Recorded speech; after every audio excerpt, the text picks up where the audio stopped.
বলা হচ্ছে যে থার্ড কাউন্সিলিং অবধি থাকবে, বাকিদেরকে আমি আনটেন্টেড রাখতে পারবো না। আজকে আমি জিজ্ঞেস করলাম আনটেন্টেড রাখবেন না, আমাদের সরকার ছাড়া কেউ চিন্তা করছেন না। সেটা বটে। এটা নিয়ে এটা বিশ্বাস করুন গোটা পশ্চিমবঙ্গের কারোর এটা নিয়ে কোনো সংশয় নেই।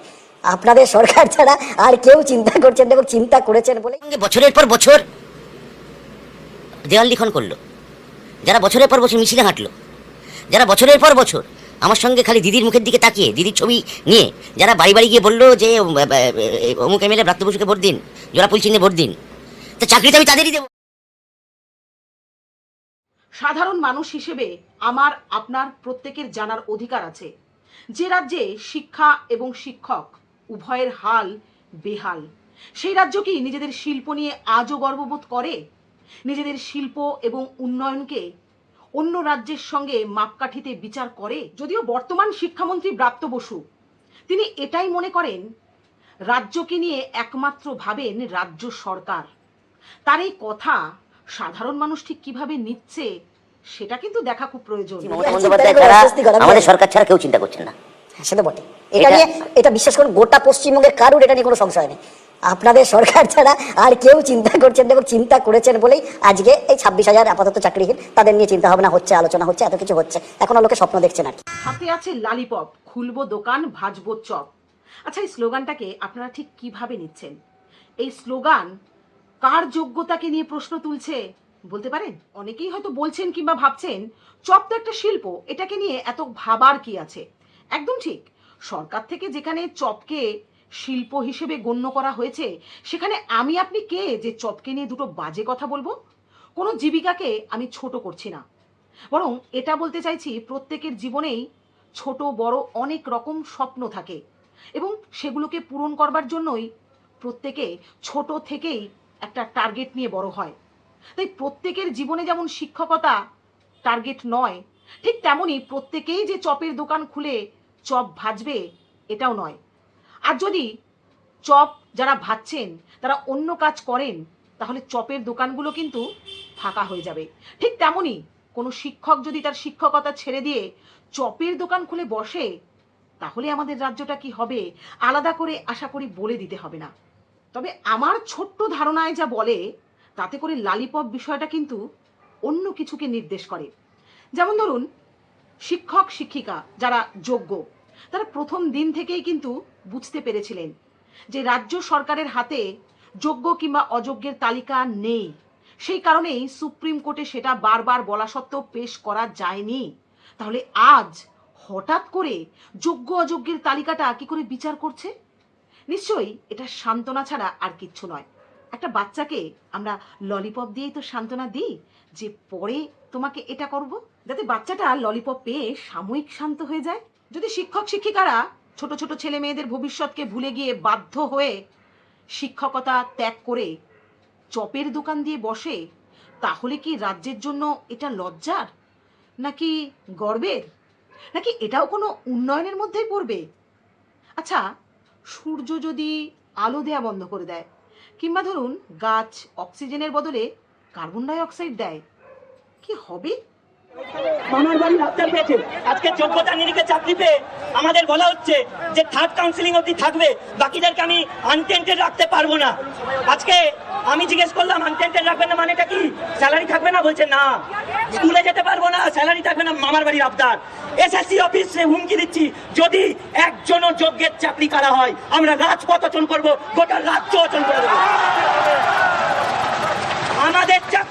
আমাদের চাকরি গেছে রাজ্য সরকারের দুর্নীতির জন্য, আমাদের চাকরি গেছে এসএসসি দুর্নীতির জন্য, আমাদের চাকরি গেছে পর্ষদের দুর্নীতির জন্য।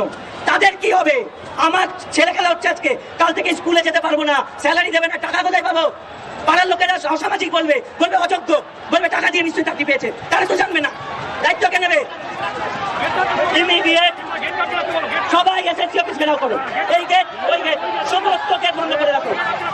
আমাদেরকে গুলি করে মেরে দিক, লাঠিচার্জ করুক, নিয়ে চলে যাক, কাউকে ভয় পায় না। আমার চাকরি নিয়ে ছেলে খেলা, আমাকে অযোগ্য বলা, ইয়া কি বেঁচে? লাইন বড্ড মনে পড়ছে, জানার কোনো শেষ নাই, জানার চেষ্টা বৃথা তাই।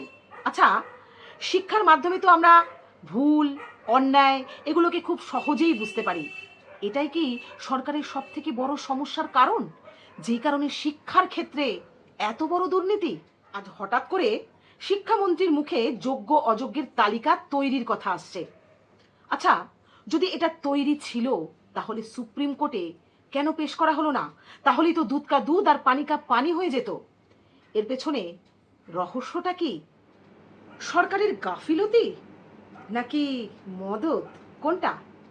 যোগ্য শিক্ষক শিক্ষিকা যারা চাকরি হারিয়েছেন তাদের থেকে শুরু করে সাধারণ মানুষ প্রত্যেকেই এক কথা বলছেন, আজকে যোগ্য ব্যক্তিদের চাকরি চলে যাওয়ার পেছনে রাজ্য সরকার এবং এসএসসির দুর্নীতি একমাত্র দায়ী। কিন্তু প্রশ্নটা হলো, যারা দুর্নীতিটা করলো তাদের কি শনাক্ত করা গেছে?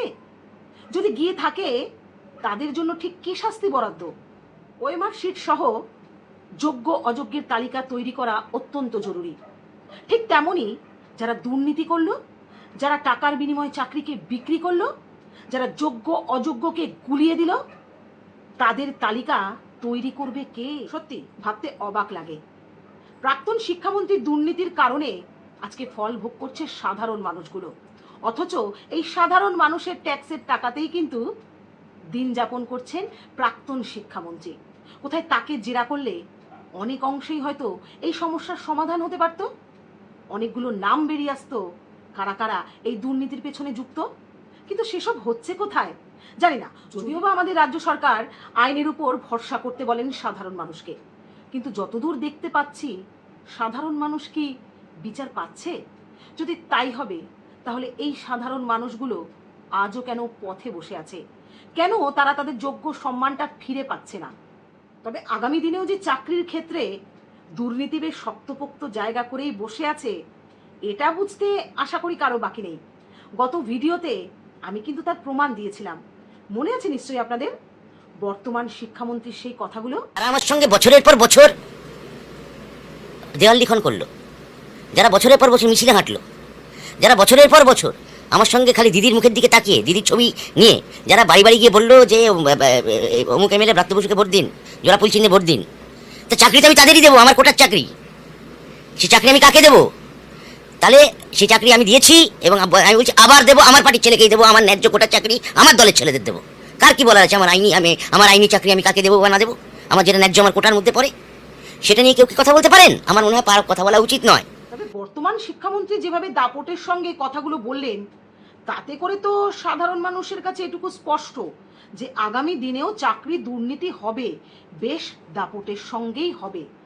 হতে পারে এমনটা প্রশ্নপত্র বিক্রি দিয়ে শুরু হলো, আগে হোক কিংবা পরে দুর্নীতি দাপটের সঙ্গেই হবে।